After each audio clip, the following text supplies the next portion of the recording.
utolsó éves teológusként szervezte meg teológus társaival az unitárius egyházközséget Kolozsvár külvárosában, az Iris telepen, majd az egyetem elvégzése után 1938-ban ott lett lelkész. 7 évi szolgálati ideje alatt épült az Iris telepi unitárius templom.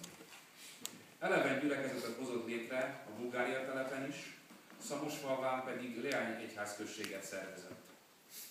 1940-ben feleségül vette a papleány Báró Piroskát, 4 gyermekük született. 1945-ben a Homoród menti Recsenyédre hívták, ahol lelkészként tevékenykedett.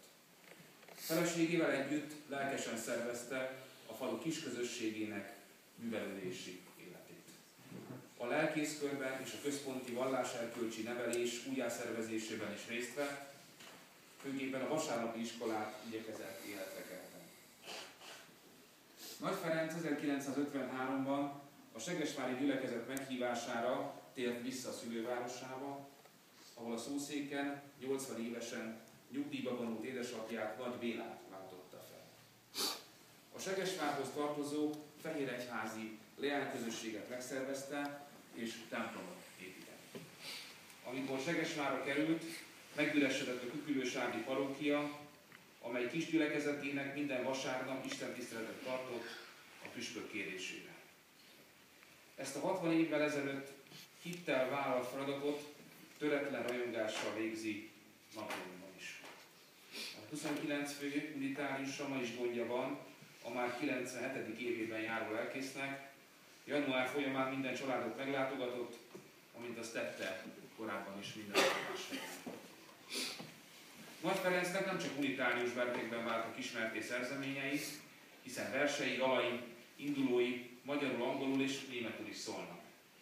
Minden karácsonykor és húsvétkor személyre szabott verset írt a vallásorára járó gyerekeknek. Rajzos verses ünnepi üdvözletei mellett kőbe vésett kötetekként székelyföldi sírkőfeliratok is őrzik termékeny gondolkodásának nyomait. Nagy Ferenc az angliai és amerikai testvéregyházközségekkel szorosan tartotta a kapcsolatot. George Kimmich Beach, amerikai lelkész, a Feri bácsi On His Own Terms, An Oral History címmel könyvet jelentetett meg a Nagy Ferenccel készült interjút nyomán. Nagy Ferenc a lelkészi kényelem száműzője, tevékeny, újító egyházi lelkület megtestesítője. A vele való találkozás az örökifjú Feri bácsi derűjétől mindig élményértékűvé minősül.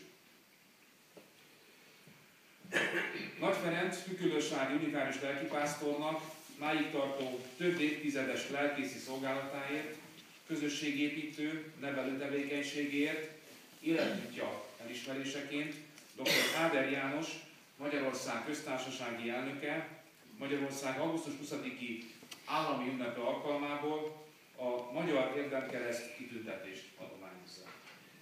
Ezen átadnám akkor a kitüntetést, kérem engedje meg.